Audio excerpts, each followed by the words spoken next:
Every conversation in the Hawthorne Ballroom went quiet at once. Not the polite hush that falls when someone taps a microphone, but the kind of dead, breathless silence that happens when a room full of people collectively understand that something irreversible is about to occur. Imogen Baxter, standing near the East Service corridor with her clipboard and her earpiece and her careful, invisible competence, was the only person present who already knew what had started it. She had felt it 14 seconds before the room noticed. The fingers closing around her wrist, pressing hard enough to leave a mark. The Hawthorne Ballroom of the Four Seasons Toronto was, on any given evening, the kind of room that made people remember why they worked so hard. High coffered ceilings with plasterwork imported from a restored manor in Buckinghamshire. Chandeliers that threw soft amber light across white linen-covered tables. A string quartet playing Debussy near the windows that overlooked the city, their sound barely rising above the murmur of the most expensive conversations in downtown Toronto. This particular evening was the Meridian Foundation's annual Gala. 160 guests, 42 tables, 12 sponsors, 3 cabinet ministers, and an open bar that required 3 staff and an inventory sheet to manage. Imogen had memorized every logistical detail in the 48 hours before the event. That was what she did. That was why the hotel had kept her on past her original contract. She had come to event coordination sideways, which was the honest way to describe it. 2 years of nursing school before the funding ran out, and the debt climbed faster than she could manage, then 3 years of patching together waitressing and shift work, and one very bad relationship that had taken what remained of her savings and left her starting over entirely at 26. She was 27 now. She had a good eye for logistics, a calm voice in difficult moments, and the kind of professional discretion that luxury hotels paid for quietly and rewarded slowly. She was, in the language of the Hawthorne Ballroom, invisible, and she had learned to be grateful for that. Caspian Wolfe was not invisible. He was seated at table 4, the closest table to the windows, reserved for Wolfe Capital's delegation from the moment the Gala's seating chart was drawn up. Wolfe Capital was the evening's lead sponsor, a fact the foundation's chairwoman had mentioned 4 times in her opening remarks. Imogen had watched him during the speeches. The way he listened without performing listening. The way his attention moved through the room with slow, measuring patience that she had first noticed 3 months ago when Wolfe Capital had hosted a private dinner in this same ballroom, and she had been the coordinator on that event as well. He was 38 years old. She knew this because she had looked at the guest profile in the hotel's system, which was something she did for all major clients and which she told herself was strictly professional. Dark hair, grey at the temples, a suit that had clearly been made to exact specifications rather than selected off a rack. He held himself the way certain people did when they were accustomed to rooms that reorganized themselves around them. Not arrogance exactly, but a settled, absolute authority that operated below the level of effort. He had spoken to her once during the private dinner in March. She had been managing a problem with the dessert course and had stepped away to make a call, and he had come to stand beside the service corridor, not to report a complaint, but apparently to stand somewhere quiet for a moment. He had looked at her clipboard and said, without preamble, "You're the one who resolved the lighting issue during the cocktail hour, the flickering in the south corner." It wasn't a question. She had said yes. He had nodded, as if confirming something he already suspected, and gone back to his table. She had thought about that moment more than was sensible. She was aware of this. The evening had proceeded without incident until 11 minutes before the scheduled close of the cocktail hour, when the ballroom's north entrance opened, and a group of 6 entered late, loud, and trailing the particular energy of people who had started drinking somewhere else. Imogen clocked them from across the room before she could identify any individual face.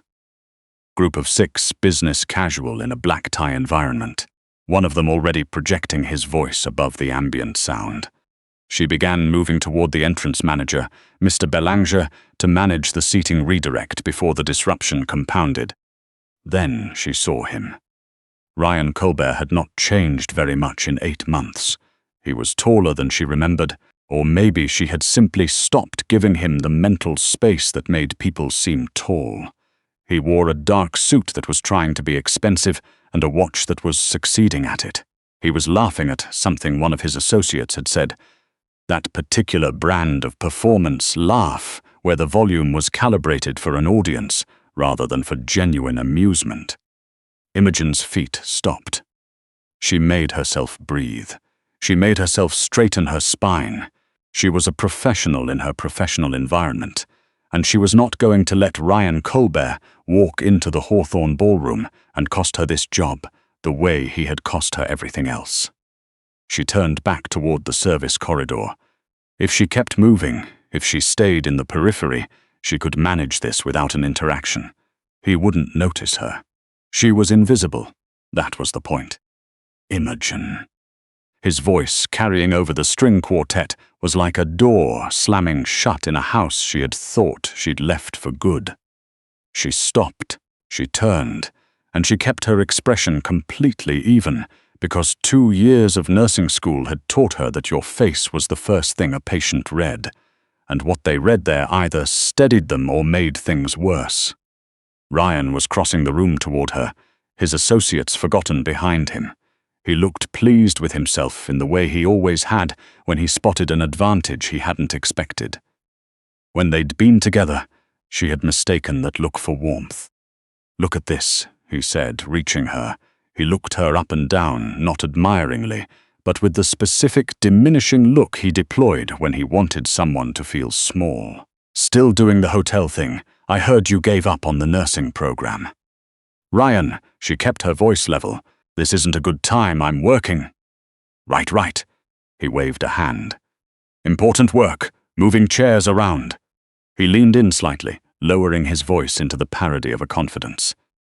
"You know who's in that room tonight? Wolfe Capital. We're pitching to his fund next week. I'm going to be pulling in 7 figures by February. You should have stayed, Imogen. You gave up too soon." She had not given up. She had run out of savings because he had taken them.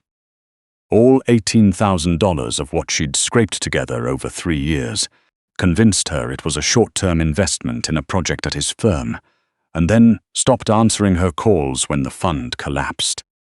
She did not say any of this. She simply looked at him. "I need to get back to work," she said. "Come on." His voice shifted, sharper now, the pleasantness dropping away like a coat he'd grown tired of wearing. "Don't be like that. I'm trying to have a conversation." He reached out and closed his hand around her wrist. Not gently. The grip was hard, the kind that announced its intention clearly, that said, "You don't leave until I say you leave." She felt the pressure of his thumb against the inside of her wrist, felt the old, ugly instinct to fold herself down and be smaller and wait for it to be over. She did not fold. "Let go," she said quietly. In a minute, he was smiling again, which was somehow worse than when he wasn't. She was just about to pull her wrist back herself. She had decided, in the half-second that followed, that she would do it cleanly and walk away and deal with the professional fallout later when the sound changed in the room. That rippling, radiating quiet, every conversation, every clink of crystal, every scrape of a chair. Then Caspian Wolfe was standing 3 feet away. He had not come quickly. That was the detail that lodged itself in her memory afterward, that he hadn't rushed. He moved with the same measured, unhurried quality she had noticed in March, as if the distance between table 4 and the north end of the ballroom had simply collapsed at his convenience. His champagne flute was gone. She realized a moment later that he had set it down on his way past. He looked at Ryan with the focused, entirely unperturbed attention of a man who had never needed to raise his voice in his life. "Release her wrist," Caspian said. 2 words, delivered quietly, precisely, and they landed the way a judge's gavel lands, with no need for volume to command absolute silence. Ryan turned. He saw Caspian, and Imogen watched with a clarity that would stay with her for years, the exact moment Ryan Colbert understood he had made an error. "Hey." Ryan's voice climbed into a register that was trying to sound casual and landing somewhere adjacent to frightened. "This is a private conversation." "It is no longer private," Caspian said. "Your hand." Ryan let go. He did it reflexively, the way a person drops something hot, and then seemed to realize what the reflex had admitted and attempted to recover. "Look, I don't know who you think you are, but—" "You know precisely who I am," Caspian said. He stepped to the side, positioning himself with a naturalness that was clearly deliberate, so that he stood between Imogen and Ryan. She felt the shift immediately, the subtle change in geometry that meant Ryan would have to go through Caspian to reach her. "Your name is Ryan Colbert. You are a senior associate at Aldridge and Croft Capital Management. You flew in from Calgary on Tuesday. You have a meeting scheduled for next Wednesday at 1400 hours to pitch a growth fund proposal to my acquisitions team." Ryan had stopped breathing. "Had," Caspian said. "That meeting has been cancelled." What? You can't." "Mr. Colbert." Caspian's voice did not rise. It did not need to. "You have just placed your hands on a member of this hotel's staff in a public setting, in front of witnesses. In a room full of people whose professional regard you require, I would recommend that you stop speaking." The table nearest to them, a table of Bay Street partners that Imogen recognized from the guest list, had gone entirely still. The Foundation's chairwoman had turned in her chair. Across the room, two men in dark suits who had been stationed near the east wall had moved several meters closer without appearing to hurry. Ryan looked at them. His face had gone the color of old wax. "Mr. Belanger," Caspian said, less to Ryan than to the room. A quiet directive, a signal that the visible portion of this was concluding. The hotel's event manager materialized beside them within seconds, his expression calibrated between professional neutrality and genuine alarm. "Mr. Wolfe." "The Foundation's guests were not responsible for this disruption," Caspian said, at a volume that carried exactly as far as he intended and no further. "Please ensure their evening continues comfortably. Whatever the remaining service charges are, my office will cover the open bar through close." "Of course, Mr. Wolfe, immediately." In the space of 40 seconds, the room had been steadied. People returned to their conversations, not quite as if nothing had happened. They were too sophisticated for that, but with the collective decision of a room that had received permission to look away. The private consultation room off the Hawthorne Ballroom's east corridor was used, ordinarily, for contract signings and sponsor briefings. It had a long table, 8 chairs, and lighting that managed to be both bright and cold in a way that was probably intentional. Caspian's 2 associates had guided Ryan Colbert inside with a politeness that left no room for argument. Caspian entered last, closing the door without a sound. Ryan tried to speak first. He said something about misunderstandings, about the heat of the moment, about how deeply he respected Wolfe Capital and believed in his pitch. Caspian pulled out a chair, sat down, and set a single sheet of paper on the table in front of him. He let the silence run for 15 seconds. "Your growth fund proposal," Caspian said, "is built on a portfolio of 7 mid-cap assets, 3 of which are already encumbered by creditor agreements that your prospectus does not disclose. The fund's current liquid position is approximately 40% of what your executive summary claims. You have been managing this gap by rolling short-term debt between 2 subsidiary accounts." He paused. "The accounts are registered in the Cayman Islands.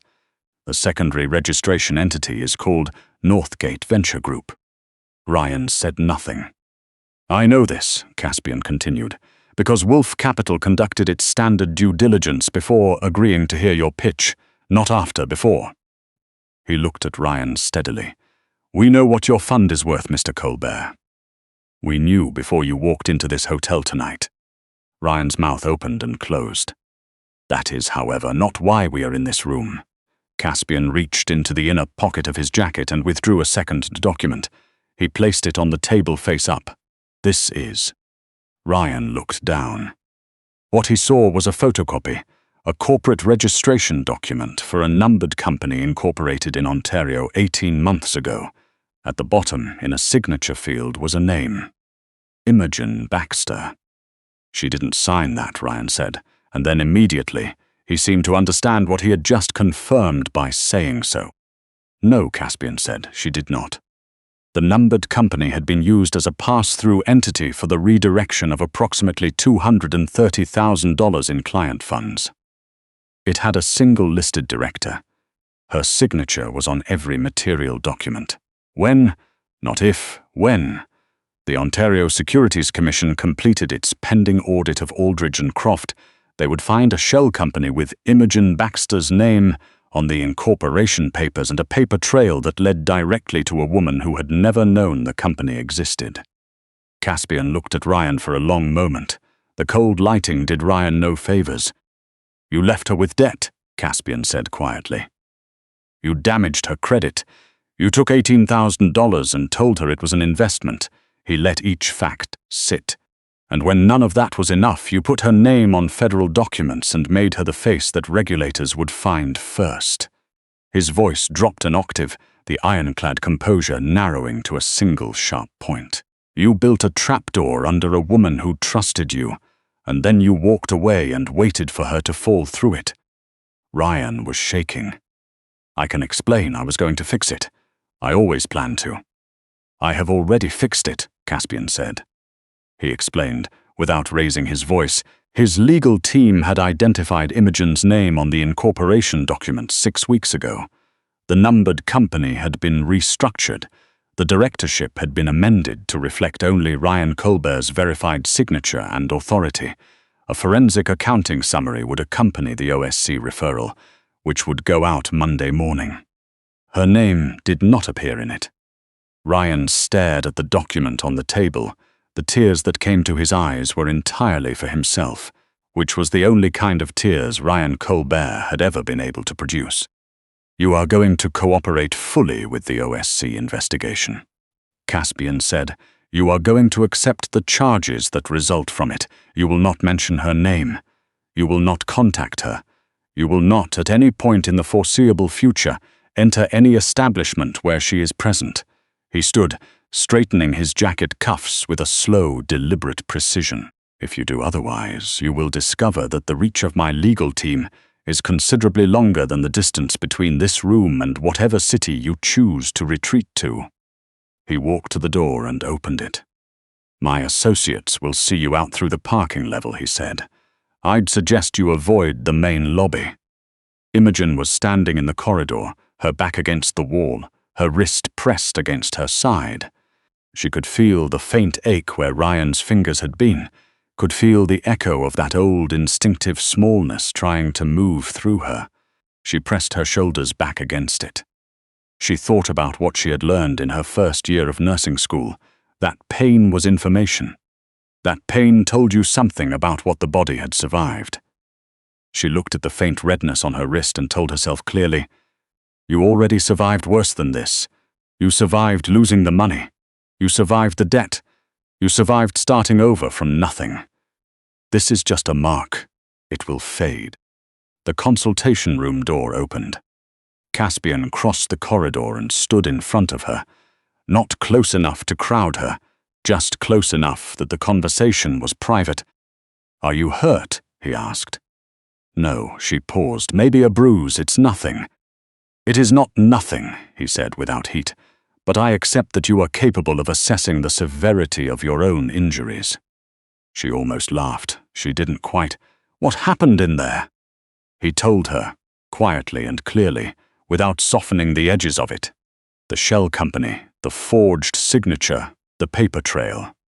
The way it had been constructed so that when the investigation concluded, there would be a director's name on the incorporation documents, and that name would belong to a woman who had trusted Ryan Colbert 2 years ago, with her savings and parts of herself she had not yet fully recovered. Imogen listened. She stood very still in the way she had learned to stand still in clinical settings when a doctor was delivering information. And what the patient needed more than anything was to believe that the person in the room with them was not going to fall apart. When he finished, she said, "How long have you known about this?" "My team identified your name 6 weeks ago," Caspian said. "We engaged our legal division immediately. I would have informed you earlier, but there was a risk that early disclosure would have prompted Colbert to accelerate or obscure certain transactions before we had completed the restructuring. I made a judgment call. I understand if you'd have preferred otherwise." Imogen looked at the wall behind him. She thought about $18,000. She thought about the months she had spent blaming herself for trusting him, for being naive, for not understanding the paperwork she'd signed. Except she hadn't signed that paperwork. She'd never seen that paperwork. She had been constructed as the quiet, ignorant contingency plan for a man who had always intended to leave someone else holding the consequences of his choices. She thought about how close she had come to not knowing. To the knock on her door, the serious-faced investigators, the documents bearing her name that she couldn't explain. Something cracked open in her chest, not painfully, more like a window opening in a room that had been sealed too long. "I need a moment," she said. "Take as long as you need." She walked to the end of the corridor, to the window that looked out over Yorkville, over the lit-up grid of the city going about its evening. She pressed her forehead to the cool glass for exactly 3 seconds, which was what she allowed herself. Then she breathed. Then she turned around and walked back. Caspian was still where she'd left him, leaning against the wall, with his hands in his jacket pockets, waiting with the same unhurried patience he brought to everything. "Thank you," she said. "I know you didn't have to do it the way you did. You could have handed it to lawyers and not thought twice about the person whose name was on those documents." "No," he said simply. "I couldn't have." She looked at him for a moment. There were things in his professional history she was aware of. Things you found when you put a name into a search bar and kept reading past the curated results. She did not know exactly what kind of man Caspian Wolfe was in all the rooms she didn't have access to. She had been catastrophically wrong about one person, which made her careful about assumptions. But she knew what he had done tonight. She knew what it meant that he had done it quietly, without announcement, before she'd even known she needed protecting. The bruise, he said, with a care that was more measured than tender, as though he was offering concern in the form she could actually receive. "You should ice it before the swelling sets." "I know where the ice packs are," she said. "I would imagine you do." She held his gaze for a beat. "In March, how did you know about the lighting in the south corner?" A pause. "I noticed the issue before you did, and watched to see whether it would be addressed. It was." Quickly, and without any of the surrounding guests becoming aware there had been a problem. "You were watching to see if I was good at my job." "I was watching," he agreed, in a way that suggested the scope of what he'd been watching was perhaps slightly broader than that. Warmth moved through her chest that had nothing to do with embarrassment. She did not examine it too closely. The OSC referral went out Monday morning. The audit of Aldridge and Croft Capital Management began 3 weeks later. Ryan Colbert's name appeared in a financial news brief 6 weeks after that, in a paragraph about charges related to funds misrepresentation and breach of fiduciary duty. Imogen saw it on her phone during a break between event briefings and felt nothing at all, which was its own kind of relief. Her name appeared nowhere in the proceedings. It was nearly midnight when the last guests departed the Hawthorne Ballroom. Imogen was doing a final walkthrough, confirming the catering counts and checking the floral inventory, when she heard footsteps behind her. She turned. Caspian was standing in the doorway. He had his coat over his arm. He had clearly been on his way out and had stopped. "I wanted to confirm you're all right," he said. "I'm all right." She meant it more than she had earlier in the evening. He nodded. He didn't leave immediately. "The foundation has contracted with the hotel for their spring gala," he said. "Wolfe Capital will be sponsoring again. I imagine you'll be coordinating." Probably. Good. A brief pause, and then with a directness she was beginning to understand was simply how he operated. I'd like to take you to dinner before then. Not an event, not a work context. Dinner. Imogen looked at him. She thought about what it meant to trust someone again. Not the fast-moving trust she had once offered Ryan, but the slower, more deliberate kind. The kind you built through small, consistent evidence. A lighting issue noticed and monitored. A name protected before it needed protecting. A man who waited in a corridor with his hands in his pockets for as long as she needed. I'd like that, she said. He held her gaze for a moment, then he put on his coat. Thursday, he said. 7 o'clock, I'll make the reservation. You're not going to ask where I want to go. I've read your personnel file, Miss Baxter, he said, with the closest thing to dry amusement she had yet heard from him. I have a reasonable idea. She raised an eyebrow. That's either very reassuring or mildly alarming.